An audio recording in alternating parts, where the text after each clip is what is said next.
ইদানিং দেখছি বেশ কিছু রাজনৈতিক দল পিআর পদ্ধতিতে নির্বাচন চেয়ে মাঠে সরব হয়েছে। অথচ বাংলাদেশের 18 কোটি জনগণ, ম্যাক্সিমাম জনগণই পিআর সম্পর্কে জানে না বা বোঝে না। গ্রামগঞ্জে চায়ের দোকানপাটে বসলে অনেক সাধারণ জনগণ প্রশ্ন করে, ভাই পিআর পদ্ধতিতে নির্বাচন হবে নাকি? পিআর পদ্ধতিটা কি? এই পিআর পদ্ধতিতে নির্বাচন হলে জনগণ লাভবান হবে না জনগণ ক্ষতিগ্রস্ত হবে সেটাও তারা জানে না। আসলে পিআরের ফুল মিনিং হচ্ছে প্রপোর্শনাল রিপ্রেজেন্টেশন, যার বাংলা অর্থ হচ্ছে সংখ্যানুপাতিক প্রতিনিধিত্ব। অর্থাৎ যতগুলো রাজনৈতিক দল আছে তারা তাদের প্রতীক দিয়ে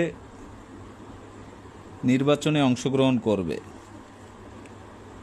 কোনো আসনে নির্দিষ্ট কোনো প্রার্থী থাকবে না, শুধু প্রতীক থাকবে। জনগণ যেই দলকে ভালোবাসে সেই দলের প্রতীকে ভোট দিবে। পরবর্তীতে যেই দল কাস্টিং ভোটের যত পার্সেন্ট ভোট পাবে সেই পার্সেন্ট দিয়ে সংসদে যে নির্দিষ্ট আসন সংখ্যা রয়েছে সেটাকে ভাগ করলে যেই সংখ্যাটা আসবে সেই দল ততগুলো আসন পাবে। সাধারণ জনগণ আসলে এটা জানেই না অনেকে। তো জনগণের কাছে তো আপনাদের পিআরের সুবিধা অসুবিধা বুঝাতে হবে।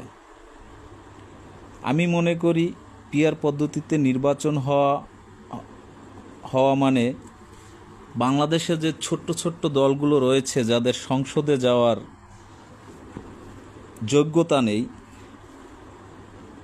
সেই দলগুলোই কেবলমাত্র এই পিআর পদ্ধতিতে নির্বাচন হলে লাভবান হবে। কিন্তু কোনো সাধারণ জনগণ এই পিআর পদ্ধতিতে নির্বাচন হলে লাভবান হবে এমনটা আমার কাছে মনে হয় না। কেননা যদি কোনো আসনে নির্দিষ্ট প্রার্থী না থাকে তাহলে ওই আসনে যে এমপি হবেন, দেখা যায় দল এমন কাউকে ওই আসনে এমপি বানিয়ে পাঠালো, ওই এমপিকে বা ওই মানুষটাকে ওই আসনের জনগণ ঠিকমতো চেনেই না, এমনও হতে পারে। তো যেই মানুষটাকে জনগণ চিনে না সেই মানুষটা যদি কোনো আসনের এমপি হয়ে আসে তাহলে সেই মানুষটা জনগণেরই বা কি এমন দুঃখ কষ্ট বুঝবে? তো সেই মানুষটা তো ওই আসনের জনগণের কাছে তার কোনো দায়বদ্ধতা নেই। সে তো ওই আসনের নির্দিষ্ট কোনো আসনের ভোট নিয়ে তো সে এমপি হয়নি। তো সেই মানুষটা কিভাবে জনগণের জন্য কাজ করবে? এতে আসলে এই ছোট্ট ছোট্ট রাজনৈতিক দলগুলোই, যাদের এমপি হওয়ার যোগ্যতা নাই, যাদের সংসদে যাওয়ার যোগ্যতা নাই, সেই দলগুলো 2-4টা আসন নিয়ে এই পার্সেন্টেজের মাধ্যমে কিছু ভোট নিয়ে 2-4টা আসন নিয়ে সংসদে যাবে আর সরকারকে দুর্বল করবে। যেই সরকার ক্ষমতায় আসবে, সরকার গঠন করবে, সেই সরকার যখনই কোনো ভালো পদক্ষেপ নেবে, এই ছোট ছোট দলগুলো একত্রিত হয়ে সরকারকে বিব্রত করার জন্য, সরকারের ভালো পদক্ষেপগুলো বাধাগ্রস্ত করার জন্য তারা বাধা হয়ে দাঁড়াবে। এর বাইরে আমি জনগণের উপকার হবে এমন কোনো নজির এই পিআর পদ্ধতিতে যে সকল দেশে নির্বাচন হয়েছে আপনারা খোঁজ নিয়ে দেখতে পারেন। কোনো দেশই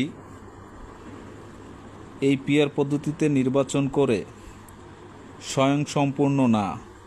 কেননা একটা সরকার কাঠামো যদি দুর্বল থাকে তাহলে সরকার দেশের জন্য, জনগণের জন্য তেমন কিছুই করতে পারে না। আমি মনে করি এই পিআর পদ্ধতিতে নির্বাচন হলে এই ছোট্ট ছোট্ট যেই দলগুলো, সেই দলগুলোই শুধু লাভবান হবে, জনগণ বঞ্চিত হবে তাদের কাঙ্ক্ষিত সেবা থেকে। সবাইকে ধন্যবাদ।